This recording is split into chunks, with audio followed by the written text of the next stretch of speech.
reuse actually is a sustainable way of a lifestyle choice. But today, because there are disposable incomes and there's this use and throw culture, it makes more sense that save your money and space and choose affordable options which are going to serve you as well.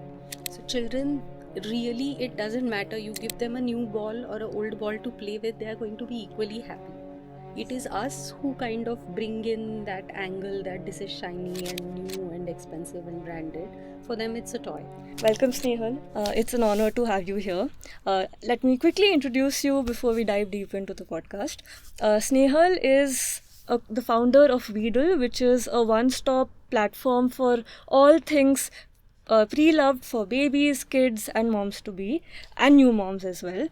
You have been an engineer, you are a technologist, you've worked in Pune, in Bangalore, London, and now you're here in Bangalore, and you're running this, you're running all aspects of Weedle, from business development to I think the product, and last but not the least, you're also a mom of two sons, and I think it's lovely to see all that you have done, and I'm really excited to learn more about your organization.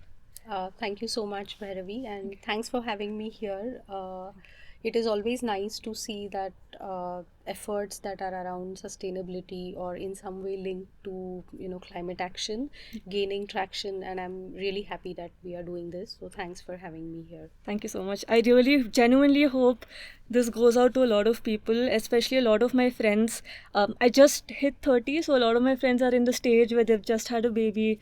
I might be meeting one later today whose baby is a few months old. So I've already started sharing this Yes, platform please, with yeah. them. Yes. So I think to start with, what is the problem that you are trying to solve?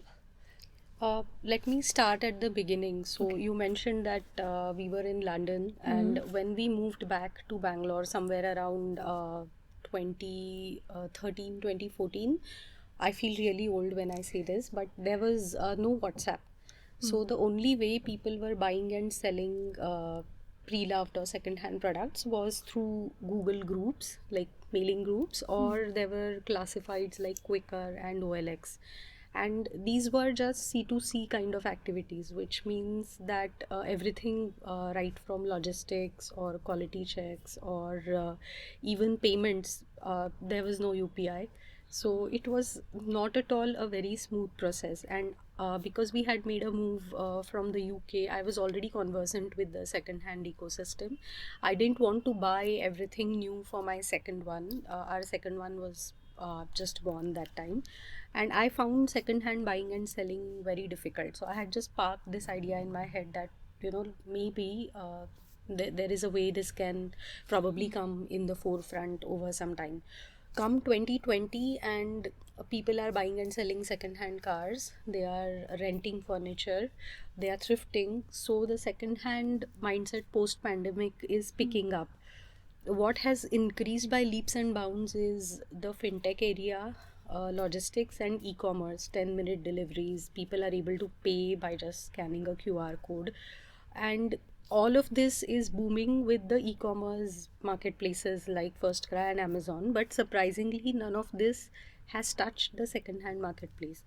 And that is when I thought it is a good time to pick this idea up and see if we can leverage this entire ecosystem to make second hand buying and selling as convenient as any first hand marketplace.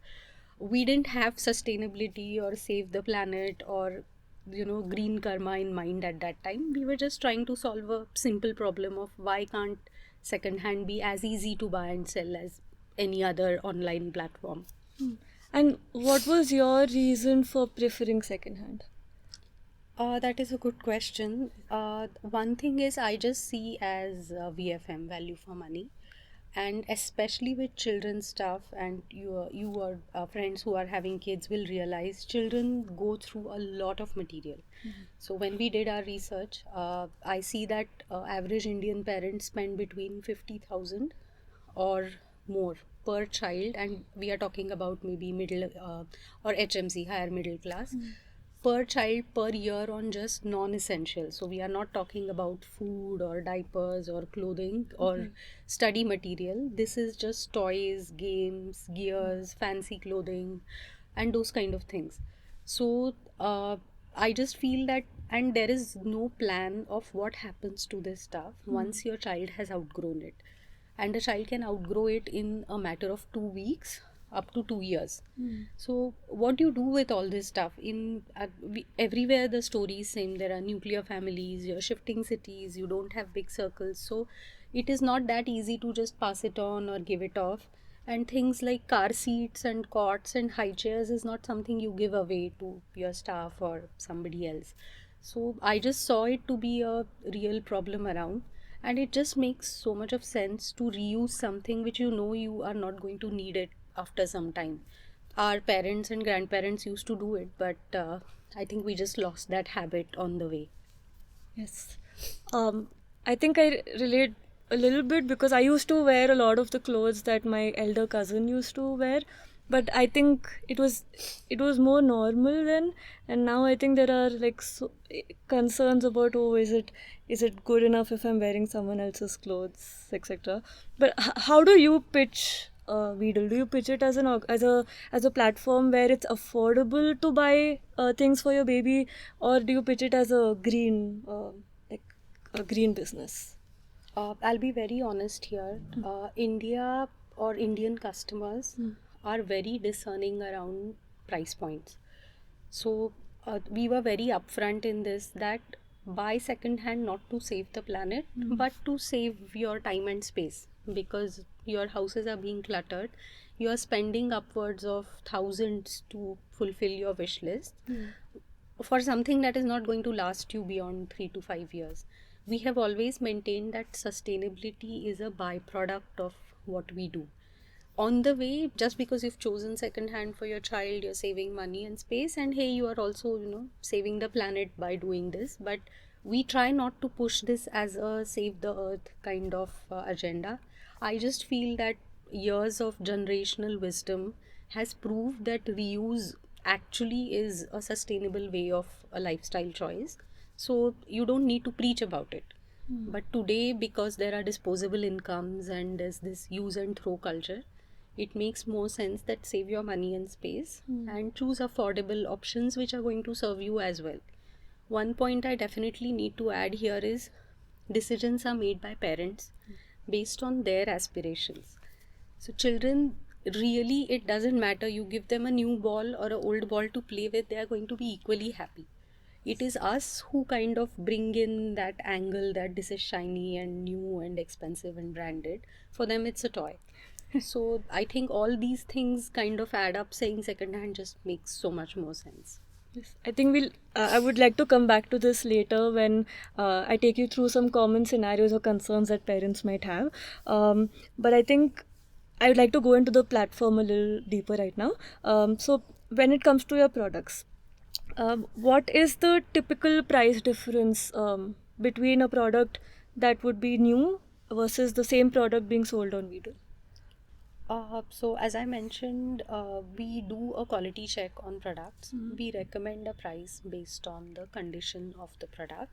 So based on that, anywhere between 50 to 70% of a markdown on the MRP is what you will get on Weedle. We do work closely with our selling parents to arrive on a price which is like a win-win for them as well as a buyer. Because if you price it so high that it makes more sense to go and buy a new one, then it beats the purpose. So we are mindful of that the price advantage should always be there. So easily 50% or less. Wow, that's impressive, and it's great that you work with the parents to decide. Lovely. What's the best selling product on Weedle as of now? I would say strollers. It is an aspirational item and a utility item. Also high chairs, for the same reason. Nuclear families, moms want their hands free when they are managing meal times and other things. And the use span of these products. So I think strollers and high chairs are on high demand when it comes to toddlers. When it comes to younger children, like 0 to 6 months, it is rockers. Again, I feel rockers and baby carriers, mainly because the mom or the dad wants their hands free. So it makes more sense to park the baby in the rocker and go about doing your things. In smaller items, it is these branded or I would say educational toys, probably from international brands, which you can get at a fraction of a price, because toys is something children outgrow very fast. So wooden toys, fine motor skills kind of toys, Montessori toys, those also find a lot of traction. I think if my parents had known about such an option which was affordable, they would have gone for it, because we're twins and we'd have loved to. I think it was too expensive to get a stroller for the twin stroller. So I think they would have definitely loved this option, because I think that's why they couldn't go for it. It Yeah. wasn't as available if it was outrageously expensive. Yeah, so parents of twins is like amongst the top 10 or 20% of our customers, because it just makes so much of sense. You have to keep buying two of everything. So Yes. second hand is a good helping hand, if I may say so. I would also like to add books as a category, which sees a lot of churn, and this is something I think close to my heart, I would say. I am a very book person, pen and paper, ink and paper kind of books. I am not very fond of these e-readers and stuff like that. But what is a problem that is very close to my heart is uh, we were used to using textbooks from our elder cousins or elder siblings. We never, if need be, we used to buy books that were like really in bad shape, and then it makes sense to go and buy a new one. But with my kids, I have seen, and this is a problem everywhere else, it is by default that children buy new textbooks. And I think that this is something that schools might want to pay attention to and kind of have because donating these books might or might not always work, but making a habit of just passing on good sets of books to the next grade, giving the parents the option that we have, say, these sets of second hand books, they are very well maintained, or you can go ahead and buy a new set if you want. At least make that option available, because we get a lot of textbooks and study material, but we find very less takers for it from the regular crowd. People say that we'll take it and we'll donate it to some government school or into some village, or there's somebody who can't afford it. But let's make it a habit, because they are the same textbooks. It's like you are not going to learn anything different just because it's a new textbook. Yes. So that is something I feel has to come back, where using previous grades textbooks for the next grade just makes a lot of sense. Correct. And on the other hand, what's one product that you wish would sell more but doesn't as much? I think it is the cots, Okay. cots and cribs. I mean, selfishly, I would say the price points are good, but at the same time, I just feel the utility value of a cot or a crib is really, as a parent, I have used it for both my sons. I've seen friends and family around me use it, and it is genuinely a useful product. There is always this debate going on about co-sleeping with the child, whether the child should sleep on her own or with the mother or a parent. But keeping that aside, I just feel that cots and cribs serve busy parents quite well. So that is something I would genuinely hope that more people buy it, because we get quite a few listings but not as many orders.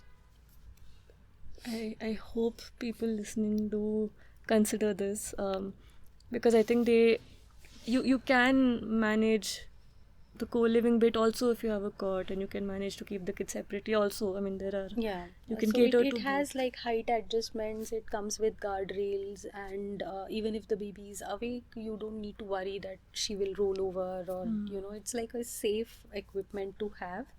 At the same time, at some point, you can attach it to your bed and fulfill that co-sleeping like wish list if you have. And it just serves you longer, so it is worth making that second hand investment in it. And much cheaper. Much cheaper, yes.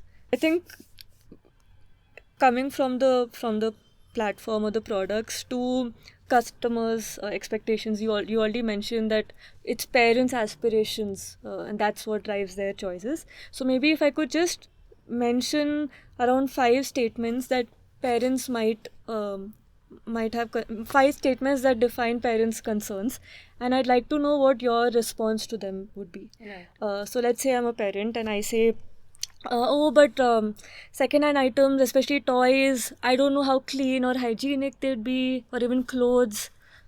What would you say to this? So since we started just out of pandemic, we don't list clothing and footwear or bedding as a category. Uh, Second hand for children itself is a niche space. Adding to that clothing, bedding, footwear, which is close contact, we understand that there are hygiene and sizing issues. So clothing as a category is dormant. It's not yet active on Beetle. Coming to like the cleanliness of toys, the onus is on seller. So we just in our do's and don'ts mention that how clean would you want a toy for your child to be. Please maintain that level of cleanliness when you list it or sell it to someone. That is first level of setting the expectation that you cannot list a dirty item. Whenever they upload pictures, if we feel that it is not cleaned up, not up to the mark, we don't approve it. So unlike OLX or other classified platform where you can click and list anything, we actually take our products through a verification. We talk to the parent to ensure there's a genuine person at the other end and the product is as genuine as they claim it to be. So that is like a level 0 filter to ensure that the hygiene and cleanliness guidelines are stuck to. What? And do you plan to activate the clothes part of it anytime soon? We get a lot of requests to do that, and we do have it on our charts. We temporarily did like a physical pop up for clothes collection and selling, and we did get a good response. So, yeah, sooner or later, we will bring back that category. I really hope so. All right. I think the next challenge or concern people might have is, oh, but second hand is it's for people who can't afford first hand. I can afford it, so why do I need to go for it? That is a very common mindset I have seen, that if I can afford everything new for my child, why would I opt for second hand? As I said in the beginning, it just makes a lot of sense to for value for money and space. That is one thing. It's a mindset barrier, I would say. For example, if my child is using a cot and I give it to my younger sister for her child, she's okay to take it. But let's say it's coming from a complete stranger and probably in much better condition than what my cot was. You might not be as open to take in, and that is exactly what we are trying to break down and normalize secondhand. That it is not about what you can and cannot afford, it is just a very logical, practical way of using things, and things that are dear to you, maybe clothing or items of jewelry or something like that, which is not disposable or holds some memory value, or maybe you should go and buy it new. But objects like cots and strollers and high chairs, which after certain point you're not going to need, use that money somewhere else. And it is not about how much you can get, it is about what exactly do you need. So it is balancing that, instead of going after I can get everything new. It's a very valid emotion for a parent to not to go the second hand way if they can afford new, but think about the other benefits of choosing second hand. I like that response. I think we very calmly explained a clear rationale for it. I've been a parent myself, so there will be a crossroad where you keep thinking that why and why not. But it is, again, as I said, second hand is a lifestyle choice.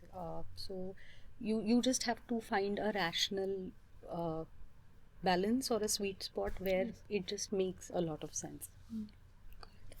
Okay, I think the third thing is I like the idea. I'm a parent and I'm saying that I like the idea of secondhand and I want to get games for my kid, but I don't know if the secondhand games will have all the pieces of the puzzle in it, and then what's the point of buying it? So, as I said, we take everything through verification. So, trust and honesty plays a big role in opening people's minds and attitudes towards secondhand.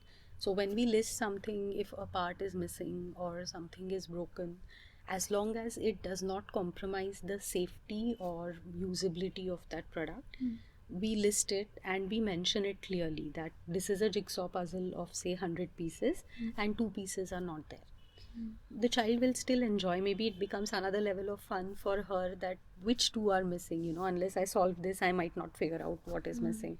So we are very upfront that if for games and other things, if something is missing and still it is usability is not compromised, we will go ahead and list it, but we will be very upfront about the condition of it. That's lovely, and I can attest to it. I went through the website, and I must say that I genuinely liked how easy it was as a first timer to go through a website, know how to use it, but also know all these features and know everything that's available. So I must say that given that you are, I think, leading the product part of it also, it was definitely very user friendly. So thank you for making it that So way. thanks for that feedback. Thank Means you. a lot. Thank you. Alright, the next one is something like car seats. Maybe I'm a little concerned. I don't know if it has warranty. I don't know if it's safe. What if it's been in an accident? I'm hesitant to compromise on safety for my child. So, as I said in the previous answer, if we feel that it is, so there are certain things that are a must have, like is the 5 point harness there or a 3 point harness there? Is it working properly? Are there any breakages or cracks and damage to the core material? It's a no because when it comes to children, safety is the first thing. Other thing is we have also worked with parents who have we always encourage them. We have a WhatsApp forum where they can ask their queries before they go ahead and place an order for things. So they can get on a call with us and ask their queries. So we've had a parent who said that I have this make of a car and front facing car seat is what I'm looking for. So will this work for me? And how long will it work for me? What should be the child's age and child's weight and height and all those things? If we can find answers, we will definitely discuss and tell them, or we'll direct them to correct websites or links for the original product, saying you make an informed decision and then you come and place order. So at no point do we want people to place cost or price efficiency above the health and safety of the child. And I think it's great to see that because you're also a mom. I think for you those values are essential. That the kid comes first. The whole purpose of Weedle is to normalize secondhand and embrace it because it makes sense, but it should not compromise on the core values of safety or hygiene. Right. Lovely. I think I really hope that people who are listening, if they had this concern, it's addressed, and it's great that you have an active customer service helpline or a feature where they can come and ask you questions before. Yes. Okay, I think now that we've covered the why, the how you came about this, the product, I'd now like to go on to your journey as a startup founder, as an entrepreneur, as a change maker. What has been the toughest challenge for you to solve so far? Toughest challenge as an entrepreneur, one thing I would say is, having come from a corporate background, working in investment banks, you just take a lot of support around you for granted. There are processes and systems and I would say teams in place who take care of a lot of things other than your day job. And that was a steep learning curve for me because as a founder, it is just you, in the sense that you can always hire people to do things for you if you have enough money to do that. But the other thing is you need to know what you're doing. So be it technology, be it finances, be it compliance, be it hiring, interacting with people, speaking with customers, having that idea in your head and then making something tangible with it. All of those things, I and everybody has said this, there's nothing new. It is an incredibly lonely journey. You have to pick yourself up every day and make it happen. It is not easy to keep doing that. The whole security of a paycheck and a team and your peers that you take for granted when you are in a 9 to 5 kind of job, you appreciate it at a whole different level when you start up your own journey. Wow. What has kept you going then? I would say that when there is a concept called affordable loss, I think a lot of people who have run their own startups or done their own thing know about it. Is what is your absolute cutoff? Like affordable loss can be in terms of the time you're spending, or the money you're spending, or the end result of what part of your end result have you achieved. So I think for me, experimentation, the space that I am in, after I started, I realized that this is uncharted territory, so to speak, because second-hand industry or recycling or that industry is a very unorganized space. So there are no solid processes or systems in place that as an industry you can just plug and play with. So which means that you have to keep trying different things. So with Beedle, we have an online website and app. We also did collection drives apartment to apartment because that's where we thought our TG is. We've gone and done events in preschools, in maternity hospitals. We've spoken to corporates. We've gone and given lectures in colleges in search of interns and onboarding people to this mindset. We've worked with solid waste management agencies to see if there are any synergies that we can explore. So there is always a lot of different things that you can keep trying till you arrive at something saying, okay, this is a set model which I can leverage and build upon. So I think that I wouldn't use the word thrill because that's very misguiding in terms of startups when you use it, but that gives you a kind of, I think, a window of opportunity which you think that this is still unexplored, so let's try this out as well and see where it takes you. So that is something that I've enjoyed quite a bit. Any particular story that comes to your mind that when you look back you feel, oh, you feel proud of yourself, that this is pretty cool? I would say that one big thing about running your own company is it pushes you out of your comfort zone like anything. So, as a person, I would say I prefer to stay back or not exactly shy, but I wouldn't say I'm not a very out there, interactive, chatty kind of a person. Uh, I have realized that the first and foremost thing you need to be as a startup, whether you are doing a product or a service, you should know how to sell. And if you need to learn how to sell, you should learn how to talk to people across sectors. You need to talk to hundreds of different people. You need to up your networking game, and that is something that I feel that I was very concerned about, that I'm secure behind a computer screen. I'm not so good putting myself in front of people and talking to them and trying to sell an idea or a product. So that is something that I feel that was initially very difficult, but I think I've come a long way from there. And now on camera for a podcast. I know that wasn't very easy either. Not easy at all. Yeah. Thank you for doing this. That's great. That's lovely. I guess on a slightly similar tone, what's something during this journey which you were probably hoping wouldn't go well, but has taken you by surprise, and it's like, wow, it actually worked out. Uh, One thing people ask us is, whenever people talk about second hand or collection drives has been a big part of what we do, and we've always been vocal about people encouraging people to give stuff away which they are just, it's lying in your houses and cluttering your house. A lot of time there is a thin line between donate and discard.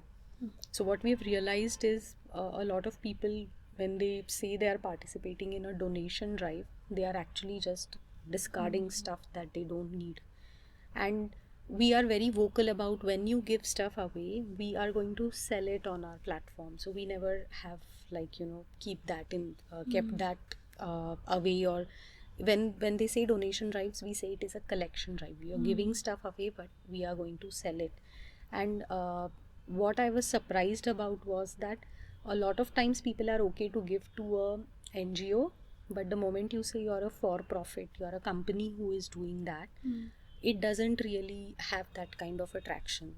And that's why I feel normalizing second hand and taking it away from that donation or giving away angle. A lot of times we see parents saying that I will donate it to an orphanage, or I'll give it to a shelter, or I'll give it to my security guard or something like that. I feel that it is just the convenience part of it.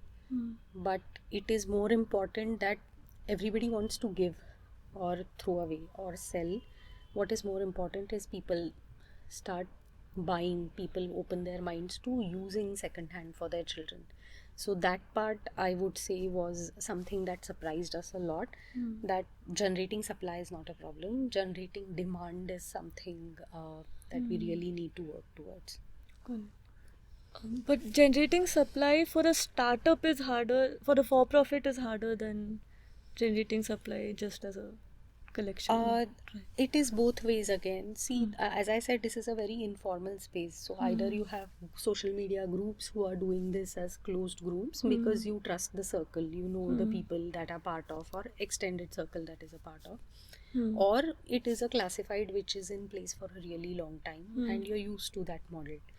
So with that in mind, I feel that definitely it is something that plays with people's mindset, and that is how you need to like build that trust when it comes to a second-hand platform. Yes. Correct. And what is your vision for Weedle? I mean, I've been saying it with every answer that I want people to embrace second-hand as a normal habit. You're not doing anything out of the way. And as I said, especially in Indian households, passing things over, hand-me-downs, using your siblings or cousins ka second-hand things is not new. In between, because our disposable incomes have increased and you can afford a lot of stuff, you will be surprised that 85% of our toys that come in India come from China. And that is where that use and throw culture is a lot. We generate almost 1.5 million tons of plastic waste only from toys. Only I think around 3.4 million tons of plastic waste is generated annually, out of which only around 30% gets recycled. Toys and baby gear don't have any recycling guidelines, so 80% of the time it is just plain trash that we are throwing away because our children are not using it. Some of the times most of it is reusable, but we are not giving it a second chance. So all of these, I feel that it makes a lot of sense. People are more open now with climate change, that 1.5 degrees or whatever, that we need a lifestyle change. So the vision for Weedle is if you can embrace first-hand marketplaces to buy and sell your new things, why can't you embrace second-hand marketplaces with that trust and quality factor? Because it has that added advantage of working for the planet as well. Very true. Do you see the trend in the trend being favorable for such a mindset, or do you see it going against? Are people more? I would say post-pandemic, there is a lot of traction in terms of mindsets. So people were not buying or selling second-hand cars 10 years ago. They were not renting furniture or buying second-hand furniture 10 years ago. But now people are more open. Fashion thrifting, everybody's talking about fast fashion and trying to buy from somebody else's wardrobe, and it is picking up. So it is a matter of time where you just open your mindset to other things as well. It is encouraging. There are efforts around zero waste, sustainable products, green products, less pollution. So one thing is there, sustainability is not a trend or a fashion. It is about time that it becomes a responsibility, which means there will come a time when second hand is looked upon as a very obvious go-to option before you consider buying something new. Very true. And in this vision that you have for sustainability also, how do you see Weedle interacting with other stakeholders, and what do you think will help you unlock the potential of Weedle, or the vision that you have for Weedle? I think discovery is one thing and awareness is one thing. So any action starts with awareness. So opening people's minds about second hand is good for you. Forget about the planet for now. It is good for you economically in terms of saving space and having less clutter. You don't really need to invest so much to tick your aspiration boxes.